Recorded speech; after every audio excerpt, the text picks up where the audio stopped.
नमस्ते, मेरा नाम है रूही चैन। तंजानिया में एक अलग ही मामला सामने आया है। यहाँ पर 1400 बच्चों में से एक एल्बिनिज्म पैदा होता है। दुनिया में सबसे ज्यादा एल्बिनो बच्चों के जन्म आपको यहाँ देखने को मिलेंगे, जो कि किसी भी जगह से 10 गुना ज्यादा है। क्योंकि यहाँ आपस में ही शादियाँ की जाती हैं, इसलिए जीन्स उतने ज्यादा नहीं है। क्योंकि यहाँ पर लोग काले हैं और एल्बिनो बहुत ज्यादा गोरे हैं, इसलिए ग्रामीण क्षेत्रों के लोग सोचते हैं कि एल्बिनो के चेहरों का रंग फीका होता है, क्योंकि वे शापित हैं और यह श्राप दूसरे लोगों को भी फैल सकता है। तंजानिया में ग्रामीण आबादी लगभग 65% है। सोचें कि आपके माता पिता को मिलाकर जिन भी लोगों को आप जानते हैं, वे कभी भी अपने जीवन में किसी गोरे व्यक्ति से नहीं मिले हैं। आपके कुछ पड़ोसी आपको मार डालना चाहते हैं, क्योंकि वे मानते हैं कि आप ग्रामीण समुदाय में दुर्भाग्य लेकर आएंगे। जब कोई भी गर्भवती स्त्री गली में किसी अनजान अल्बिनो बच्चों को देखती है, तो वो उसे देखकर जमीन पर थूकती है ताकि उनका बच्चा अल्बिनो ना पैदा हो। अफ्रीका में कई सारे विच डॉक्टर हैं और यहाँ के लोग असली डॉक्टरों के पास जाने के बजाय उनके पास जाते हैं। और यहाँ पर रह रहे विच डॉक्टरों का कहना है कि अल्बिनो बहुत अधिक गोरे होते हैं, क्योंकि वे शापित हैं और उन्हें मार दिया जाना चाहिए। और अगर उनके हाथ पैर जैसे अंगों को काटकर जड़ी बूटियों के साथ उबालकर खाया जाए, तो वे रोगों को ठीक करने की ताकत रखते हैं। ऐसा माना जाता है उनके मृतक शरीर से कई रोगों को ठीक किया जा सकता है। और ये एक और वजह है जिसकी वजह से अल्बिनो का शिकार किया जाता है। तुम कैसे हो बच्चों, ठीक हो?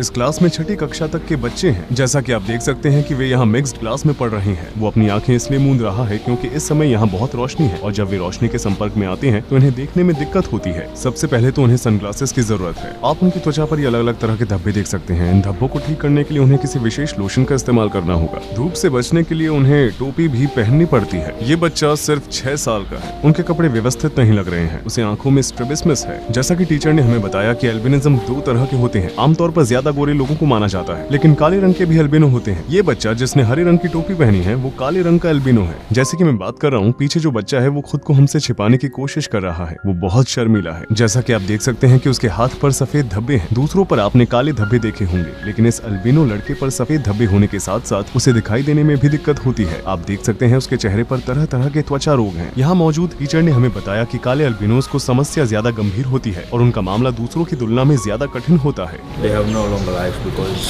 their skin is near to get cancer. So they have no more life.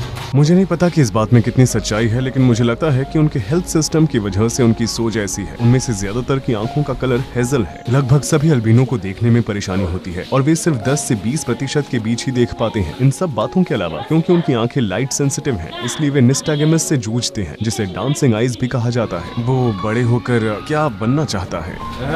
वज़ीर मकuu wa Tanzania। कोई और? आप? Mwanasheria. Daktari. Daktari.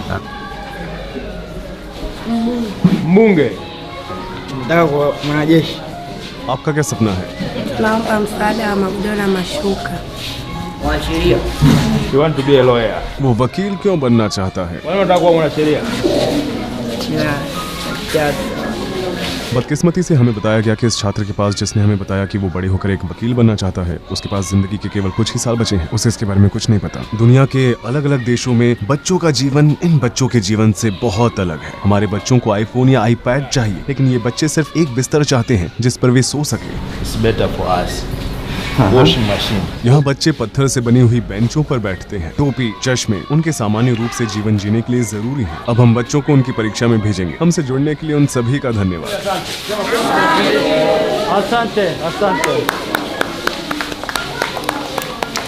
बस एक पल के लिए सोचें कि अगर आपकी रचना ही आपका बंधन हो तो आपको कैसा महसूस होगा। अपराधियों की तरह जो गैंडों के सींगों को काटकर ब्लैक मार्केट में बेचते हैं, वैसे ही यहाँ भी कुछ स्मगलर्स हैं जो अल्बिनो के अंगों को काटकर उन्हें ब्लैक मार्केट में बेचते हैं। अफ्रीका में अल्बिनो की आबादी बहुत तेजी से कम हो रही है। वर्तमान में इनकी आबादी लगभग 1 लाख है। हम एक क्लास में गए थे और यहाँ टेबलों का ढेर लगा हुआ था। क्लास के स्टूडेंट्स के हिसाब से वे जरूरत पड़ने पर उन टेबलों को बाहर निकालते हैं। बच्चे इन डेस्क पर बैठते हैं, टीचर यहाँ बैठते हैं। जैसा कि आप देख सकते हैं कि यहाँ एक लाइट बल्ब भी नहीं है, इसलिए अंधेरा होने पर क्लास खत्म हो जाती है। इस विश्व के अलग अलग स्कूलों में पढ़ने वाले बच्चे जो आराम से अपने स्कूल में पढ़ाई करते हैं, उन्हें एक बार यहाँ आकर इस स्कूल को देखना चाहिए। ये सब उनके बिस्तर हैं, वे स्पंज पर सोते हैं। यहाँ की हालत वाकई बहुत खराब है। एक बार के लिए मलेरिया हो जाने का जोखिम लेकर अपने आप को इस स्पंज पर सोने की कल्पना करें। यहाँ मच्छरों की भरमार है। क्या आप यहाँ फिर भी सोएंगे?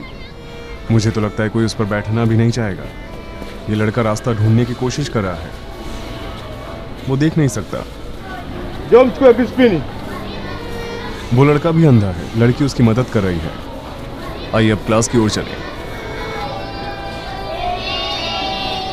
हमारे अंदर आने पर वे सभी खड़े हो गए। जैसा कि आप देख सकते हैं, अल्बिनो बच्चे सबसे आगे बैठते हैं क्योंकि उन्हें साफ साफ दिखाई नहीं देता है। ब्लैक अल्बिनो लड़की भी सबसे आगे है। लोग उनकी किस तरह से मदद कर सकते हैं? This is the Pongwe Primary School. Two types of pupils. That we have pupils with disabilities, as you see, and we have normal pupils, as you see.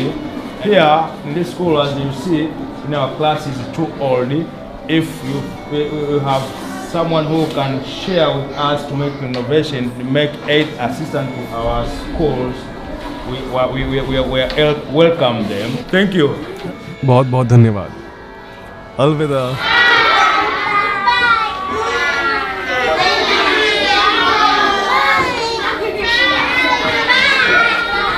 यहाँ के लोग विच डॉक्टर्स पर बहुत भरोसा करते हैं। एक मशहूर विच डॉक्टर जिसके साथ हम विजिट मार्केट में मिले थे, उन्होंने कहा कि वो हमें अपनी प्रतिभा दिखा सकते हैं, इसलिए हम उस विच डॉक्टर के घर गए। यह मास्टर जिसका दावा है कि वो शैतानों को नियंत्रित करता है, उसने हमारे सामने एक मरीज को ठीक करने की कोशिश की। उसने हमें अपने जादू के बारे में भी बताया। ये मंत्र सदियों से अफ्रीका में मौजूद है और ये अक्सर आपको कहीं पर भी लिखे हुए नहीं मिलेंगे। Mtumwa na binadamu kumchezea huyu ni jini makata wasubiani maiti. Wewe ulijificha kwa mwanadamu ukatumwa. Wewe ndio kwa mwanadamu kutumwa. Wewe. Unatoka wapi? ये विच डॉक्टर इतना मशहूर है कि यहाँ के लोग उसे देवता की तरह पूजते हैं। उसके घर तक पहुँचने के लिए हमें जंगल से होकर गुजरना पड़ा। उसने हमें अपने घर बुलाया और हमें अपनी प्रतिभा दिखाई। उसका दावा है कि महिला इस दौरान शैतान से बात कर रही थी। अगले एपिसोड में हम इस विच डॉक्टर के बारे में और भी ज्यादा जानेंगे, तो हमारे साथ बने रहें और मेरे चैनल को सब्सक्राइब करें। जल्द मुलाकात होगी। रूही चैनत यहाँ पर था।